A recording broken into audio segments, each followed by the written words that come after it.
Come on, guys. Very interesting interview we have today on. I'm very excited to have this guest and a big pleasure talking with him. Again, I will just introduce you a little bit to this man if you're not familiar with him yet. He focuses on buying broken apartment building businesses. That's very interesting. Maybe we can talk about that a little bit more. And using innovative thinking and solid execution strategies to optimize the operational efficiency of the business.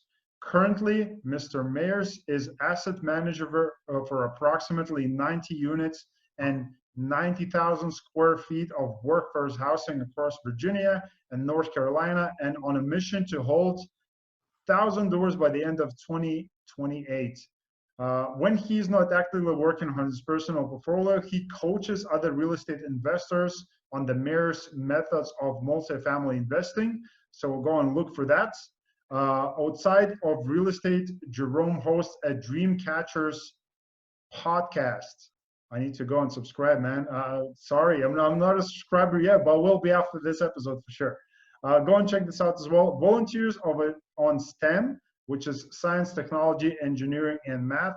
Boards on enjoys traveling internationally. So go and check it out, myersmethods.com. That's myersmethods.com. Sorry about my broken English. Everything is going to be included in the link down below. You can go and find all the links and just contact with this man. Just super grateful to have you today, and I know we're going to be covering some great topics. So thanks and welcome to the show. Accomplished, great stuff in real estate space, and you're planning to even accomplish more with 1,000 units by 2028, which is not that far. But for the people who are seeing you first time again and would love to get to know you a little bit more, maybe you can share your story, because I love the stories as well. Like, how did you ended up being in real estate space? Like, where did you start it? What did you do? And like, what happened in general? Yeah, so I'm the son of a soldier and a stay-at-home mom. Believe it or not, I'm a corporate dropout, right? But people brag about being college dropouts. I'm a corporate dropout. My last role was building a $20 million business for a construction company. I was employee number 2. And over the course of about 6 or 7 months, we went from 2 employees to 175. At the end of that year, we billed our client about $20 million. And we had about a 30% profit margin. It's like, man, this is awesome. But that was short-lived. On Christmas Eve, I remember arguing with my supervisor and him telling me, hey, you need to lay people off. And I was like, what do you mean? Why would we do that? We just made all this money. He said, well, we've got some other decisions to make. We got to make some different choices. And this is the way that we're going to do it. And so I got the grand opportunity of deciding who stayed and who went. And that wasn't exciting to me. I realized at that moment that I wasn't corporate America. And so I said, I'll never do it again. February, we put all the pieces back together, lean and mean, and try to corral the troops and get them going again. And Thanksgiving came around and we had to do the same thing. And I said, I'm done. That is insane. What's going on with the corporate America? I mean, it's insane. No wonder people are, looking just to finish the W-2 and the employments, and everybody's dreaming about the freedom that they deserve. Like, no wonder if these things are happening on a daily basis, which I'm sure they are.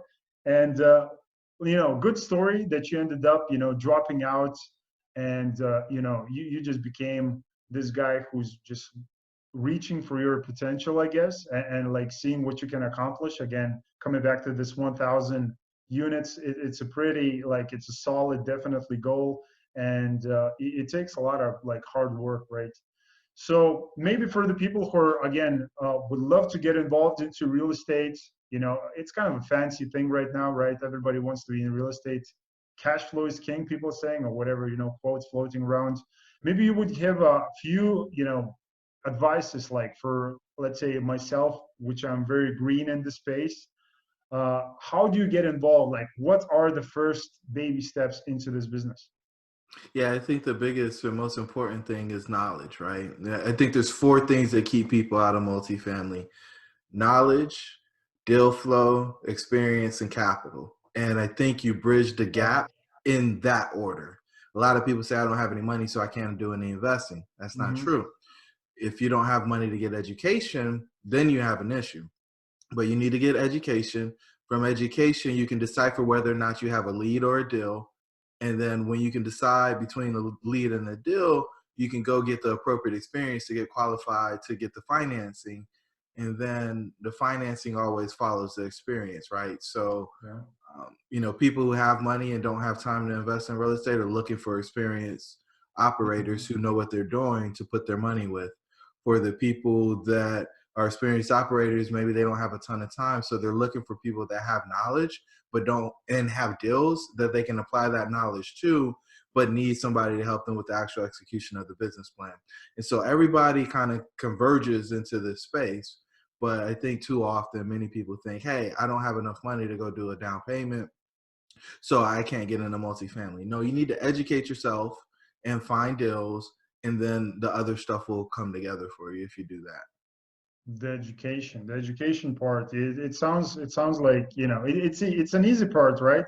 Educating yourself, like what is the best places that somebody can do that? Like, you're talking books, events, seminars, mentorships, or all of those? Like, what is the like first thing they should go?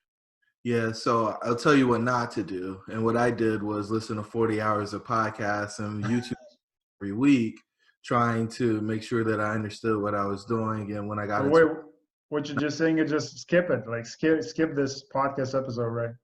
Well, no, I'm not saying that, but what I am saying I is know. when you're starting out, you're going to have multiple podcasts saying Yeah. the opposite thing, right? And so the real value is in having a foundation. And so I encourage people, regardless of who their educator is they get a foundation. We Yeah. got into this business because we want to bring other people into the space. And so we have a 11-week course where people can go through, got homework and the whole nine. I mean, it is true, legit education with the goal of, creating people or helping people get to the space where they're able to be either deal leads or key principals, and they know how to evaluate deals. They understand how the business is supposed to work, how to structure an entity. And we're going counterculture. There's a whole lot of people talking about syndications and how great syndications are. And I just think it's a joke. I think somebody that has Oh, multifamily experience is just going shocked me. and Please. be dick, right? And like, you've never caught a tuna or a swordfish and you're going to go out and get a $10 million deal and kill Moby Dick. That's just not real to me. I think you Yeah. go do a deal that's 750 to 1.5 million with your friends and family, have some success there, go do another deal, and then you work your way up. You get a bigger boat, you get more equipment, you get a bigger team to go Yeah. do these deals. There's a So, lot of educators out there. You can pay for their mentorship. You can spend 20, 30, 40, $50,000 on one of those opportunities.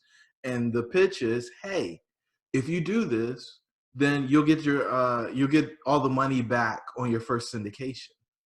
But if you go out and you look at the people that have actually been through the programs and who actually gets their first syndication and it looks something like that, what I found more often than not is not many people have that level of success.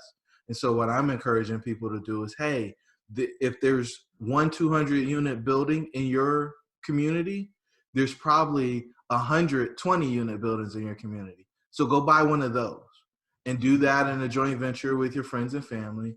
Have an experienced operator who does JVs get involved in that deal to make sure you're not hitting yourself in the face when you get into it, and have that success. Then go buy a 40 unit or go buy a right. 30 unit or go buy a 10 unit, but go do some multiple transactions and then go do a syndication if that's what you aspire to. I think that is what actually gets people to that place of success, not this dream, this hope that, hey, you can go buy a $10 million deal with no money of your own, with no experience and all this other stuff that people are laying out just to take other people's money, from my perspective. Yeah, man, you just nailed it. You definitely. I don't know what's going on with the space currently, because again, I'm not active in the space, but I love having people just like yourself. I just finished off another interview with you guys. You know what I'm talking about prior to that. So, it becomes a problem. Like, it seems like it's a problem. It seems like there's just overcrowded right now, and everybody's kind of, going and grabbing the deals just for the fees and stuff, and it's nasty. I don't like it. I don't like it. I don't know. I'm looking from a like passive investor perspective, and I always hear those like be careful, So I don't know. It's interesting, people need to do due diligence. But I love what you just said, just taking the steps of educating yourself, and just taking the steps towards not going getting the 200 unit deal and going and getting the 20 unit deal, which it's easier to take. There's not all these brand new people, bidding for that and who are willing to overpay, by the way. So, it makes total sense. So thank you, big thank you for that. So again, coming back to your journey, I would love to hear a little bit more on like how did you discover the real estate investing? What bug did bite you to make sure that you like, man, I want to get involved in this? Because you quit you dropped from the from the corporate world.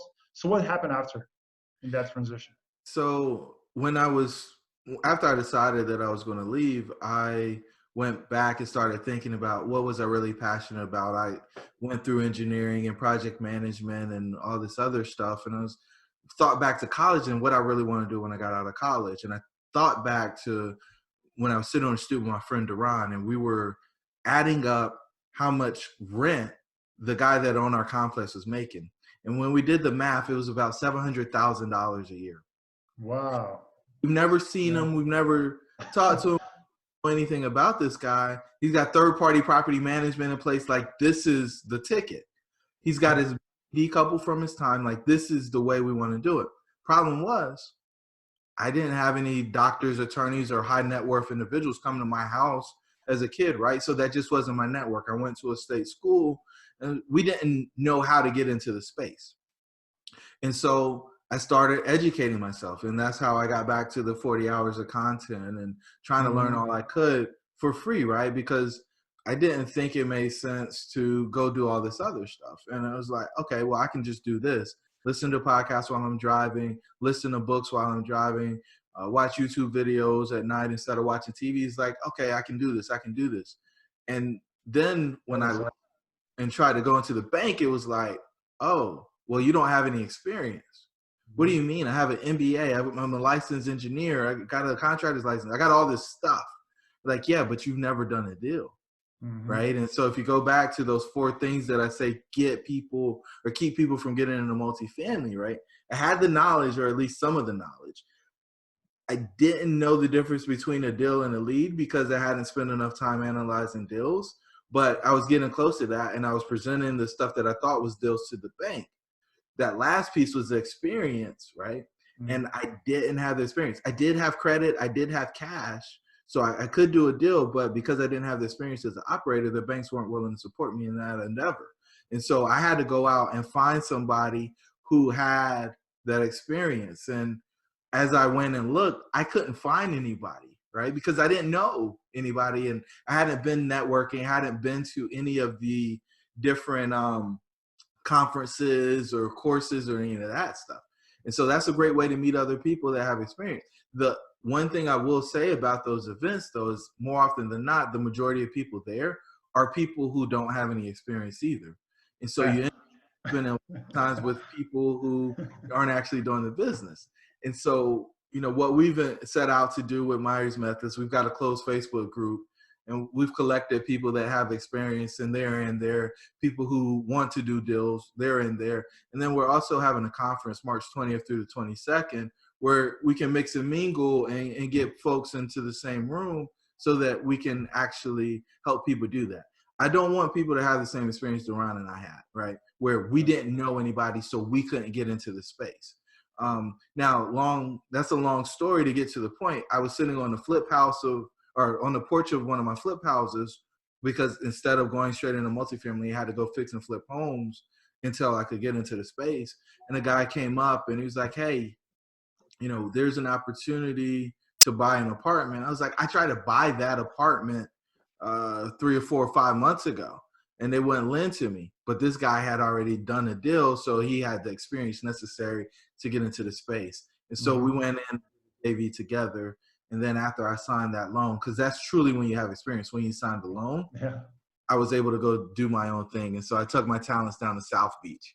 And not quite South Beach. I'm in Greensboro, North Carolina, but you get the point. Yeah, yeah, yeah. That is awesome. That is a great story. But I think what people would like to know, why did you sit down and start calculating what your landlord was making? You can get two engineering students who want to figure out wealthy. Makes Um, sense. Yeah. you just start counting, and it's like, all right, we got to write this rent check every month. And it was $400 a bedroom, so the units were making $1,200 a month. And you start doing the math, it added up really quick, and like, there's something here. That is awesome. So what about the real estate? I mean, which part is just makes you like keep going, and building this business and just having bigger goals in front of you and doing all these events? Like, is it the business side? Is it, the financial freedom? Like, is it helping people? Like, what is the driving force for you in the business? Positive impact in the community. Like, making the money is great and all, but there's a cognitive dissonance a lot of times between the owners and the people who actually rent. And we want to close that gap. Um, Wow. Okay. on a lot of due diligence endeavors where I've seen stuff where the owner wasn't doing their part, right? As an owner, you're responsible for the kind of the global environment for those folks that live there. And yeah, they're responsible for paying their rent. Yeah, they're responsible for making sure that the the units are taken care of. But extermination, uh, Mm. painting, like all of these things are stuff that the owner is responsible for. So we want to be great corporate citizens. Got it, got it, got it. So which ways like do you improve the property when you go in the communities and you acquire these deals, currently having 90 units? So like which ways would you recommend? Because again, we discovered now, because the education part has to be there, partnerships. If you're going into the property and if you're looking to get, let's say, a fourplex, that's a small enough deal for somebody to take on, right? Like what you will be looking for to increase the NOI, to increase the property value, like what tips would you give for people?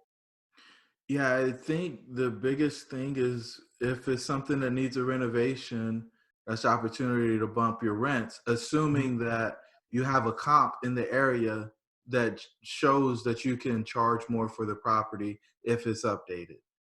There's a lot of people who think, hey, I'll just go in and renovate it. But if a renovated unit doesn't rent for more than an unrenovated unit, there's not a whole lot of reason or justification in order to renovate. I think the other thing is if you're paying the utilities and it's not common for utilities to be paid for the units, then you should stop. You should let the residents pay their own utilities. I think those are two of the biggest things. I mean, there's a ton of um, different strategies you can use.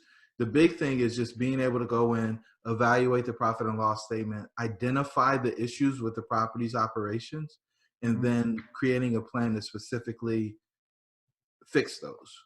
Because I Mhm. think a lot of people just go in and they have this carte blanche. Oh yeah, we're going to renovate units. We're going to bump rents by $150, and when we do that, we're going to force appreciation, and everything's going to be great. Mhm. Maybe. Like, you've got to do the due diligence in order to make sure that you can execute against the business plan. And you Yeah. mentioned earlier, hey, he buys broken apartment building businesses. What does that really mean? Yeah. Not just a piece of real estate. Like, you're buying a business. And so while I was in corporate America, still in my engineering role, I talked to an attorney. I was like, hey, I want to go be a mergers and acquisitions guy. I want to be an M&A guy. And so that's what I do today. I go buy broken businesses. I fix them. It just so happens that they have real estate attached to them, which Mhm. allows me to get debt from the bank at really, really cheap rates. Mhm. That's what we do. I'm an M&A guy. I go find broken businesses, I turn them around, and then I do one or two things. I refi, get all the money back out, or I sell it to the market for a profit. Got it, got it. So yeah, answer my question right here. Because remember I asked you like, what do you like about the business? Is it so you kind of said it's the business side that you love running, like fixing them up and bringing them back to life. So would you recommend, like for people again, because we're talking in this moment where there's a lot of uncertainty, like what's going on with the stock market and such, because, I would love for you to elaborate on, investing into the smaller deals, because, like, like what happened 2007, 8, a lot of those small deals, they didn't survive the downturn. So what do you think? Because, you're saying like investing in 200 units, like if you have no experience and you go and like raise capital and you do that like with, you overpromise and you under deliver, it's not a good thing. But should somebody go and pursue investing 4 units, like 10 units, 16 units, if those deals went underwater like in a previous recession? Well, I mean, the last recession was a real estate recession, but if you look at multifamily properties and the default rates associated with multifamily properties, they're going to be much, much, much, much, much less than what you would see for a single family home. And so at the end of the day, people are going to need a place to live. Are you going to be able to increase rent as much as you would have? Probably not. Is it going to go into default? Probably not, right? If you think about a single family home, your occupancy is 100 or zero. If you think about a multifamily, and we'll use a quad because I'm not great at math, you can have 0%, 25%, 50, 75, or 100%. If you've bought the property right, after about 75%, you can make it month to month, service your debt, even though you might not have a profit. And that keeps you from losing the property during a Yeah, tough time. yeah. Okay, got it. So that's kind of answered my question right here. So what do you think, again, for the people who are brand new, and you mentioned a couple of things. I go to these events, there's those people that like they don't know what they do, and like I hear time and time again people mentioning that, and I think it's because there's just a lot of people getting involved into the business. I mean, there's fees, and people are looking to help people. Well, at least that's what everybody say, which it's a good thing. Like it's definitely good business to be in, but again, you just have to be careful, cautious, like about what deals are you buying currently. But is there a ways to mitigate the risks when in like getting involved, let's say in multifamily syndication business? One of those things, like mentorships. So would you recommend for somebody who's looking still to get involved to go and get the mentor from the start? Yeah, I mean, it's the fastest way to reduce the curve. Now, you got to be pretty particular about who you learn from and understand what their motives are for teaching. But yeah, Right. absolutely. It's the fastest way to get through the process. Even if it's cost 6 figures. Well, I wouldn't do that. I don't think you need to do that for your initial deals. Like, we have opportunities that are much, much cheaper than that. It's probably a fraction of the cost of what other people do. Not because we feel like we're offering an inferior product, but because I don't think you have to buy a used BMW or Mercedes in order to figure out whether or not this space is for you. Yeah, Um, yeah, yeah. Makes sense. So we have some courses as well available, mentorship courses. Yeah, I mean, we've got a 11-week multifamily investing course that people can get invited to. We don't just offer it to everybody. It's not like there's a website or a link you can go go read about it. Like I do one-on-one interviews with people and I decide, hey, we want to share this with this person or not. And that's how people get invited. We're really guarded about what we're putting out in the space because we think it's really powerful and we want to make sure that the people that we train have the right heart, right? If you Mm, just want to make money, we don't want to really be affiliated with you. We want people who are interested in building a community yeah, and making money. We call it doing good while doing well. yeah. Having a higher purpose instead of just chasing the money. So again, guys, this is official. You see, he mentioned he has this available. So go and contact Jerome in the links down below and make sure that you ask for the mentorship program. So besides that, let's say 6 figure mentorships and like all these gurus and the real people. I mean, there's a lot of great people in the space. But let's say somebody who's watching this and thinking like, man, I don't have this amount of money to go and get me a mentor. Maybe Jerome, could you recommend, let's say, 3 business, real estate, personal development books that I can go and buy for a few bucks, in a bookstore? Yeah, I mean, I think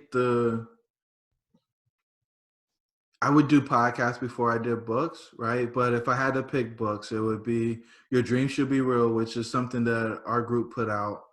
And you can buy that either ebook or on Amazon somewhere. Um, Millionaire Mindset by Dean Graziosi, just to help you get in those right Yeah, habits. yeah. And I think the one that I really like most recently is The Surrender Experiment. And it talks about how like you don't have to fight, but just kind of give in to the will of the things that are supposedly happening for you. And once you get that mindset, all of the other stuff takes care of itself, right? I mean, you don't need to do the math on these deals you learned in fourth grade, right? So it's not like it's super complicated. You need to understand some business and market forces and some other stuff like that. But the complexity of this is pretty simple. Yeah, Which is well, maybe for you, because you're coming from a data, you're a data guy, right? You like crunching numbers. So for you, it might be easy. Maybe it's not for somebody. If it's that not your thing, you're like talking with people, so maybe go and do that thing. Because again, there's all these gaps that have to be filled in syndication business, and it's a teamwork, like it's a team game. So definitely, agree with that. So okay, so again, marketing, like, do you believe in that, like marketing yourself and the company, and just because again, you're building business for a long game, right? Like, you're talking having goals for 2028, so that's long enough right now, and you probably once you're going to reach that goal, you're going to have another ones. So in this digital age, do you believe that real estate businesses should be using, let's say, social media or some type of softwares that will make day-to-day operations run more smoother? And maybe you have a few examples of these platforms or softwares that you use for your business. Yeah, I think if nobody knows about you, then they can't work with you, right? And that's whether you're selling them a place to live, whether you're marketing so that people come invest in your deal, whatever your angle is. And I think one of the best platforms to meet people is LinkedIn. As far as marketing your product that you're selling, being, your property, I think Facebook Marketplace has been awesome for a lot of people. Zillow has been a great place for things to be promoted. But at the end of the day, those aren't the things that we really focus on. Our property manager, we use third-party property management for our stuff, and it's their responsibility to make sure this stuff is full and it's being marketed properly. So, I guess those are the options that I can offer to your listeners. Yeah, yeah, yeah. Definitely agree with what you're saying. Like if nobody knows you, nobody's just going to do business with you, because there is endless stories where people, let's say they're looking to invest. They said, yes, I'm committed. And they come back home and they do a little bit due diligence. They couldn't find you on Facebook. Like maybe they find a Facebook, page, but it's not active. You're not on LinkedIn. You're not on Instagram, because it's a standard now in the marketplace. Would you agree?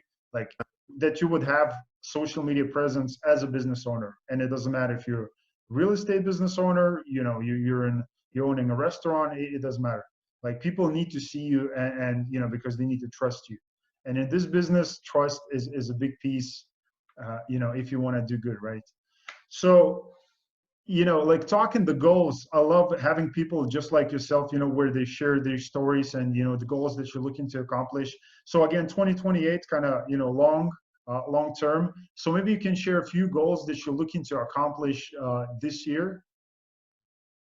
I think the biggest one for me is getting our development project shovel ready. We're building 116 units here in Greensboro later this year, and just got to go through the plans of the architectural design and selecting a general contractor so we can break ground on that thing. And so that's my big goal for 2020. Okay, okay, that's awesome. So again, for the people up there, looking to get in contact with you, what will be those best places if they have a few questions about real estate investing, actively or passively? I think, if you want to connect with me one-on-one, LinkedIn is the place to go. It's Jerome Myers, JeromeMyers. I'm the only one in Greensboro, North Carolina. If you want to get some more free investing education, hop over to myersmethods.com and grab our free guide. It's got 4 points. We dive into how you can get into multifamily, why we prefer joint ventures over syndications. And we really just want to give you guys as much value as possible. You'll get opportunity to join our closed Facebook group at that same site. So, hop over to myersmethods.com to get more information and education from us. Awesome, awesome. And don't forget to go and check out the Dream Catchers podcast as well. I'm sure it's going to be a great platform for more free real estate resources, and go and check it out, myersmethods.com, as Jerome mentioned. So, it's been a pleasure to definitely have you on. Like, I know, again, super busy man right here sitting in front of us. And, if you're looking to get in contact, go and reach out to him. If you're looking to invest, again, do exactly the same. And, guys, if you enjoyed the show, you know what to do. Click like, subscribe to the channel. And as always, I'm going to see you on the next episode. Thanks.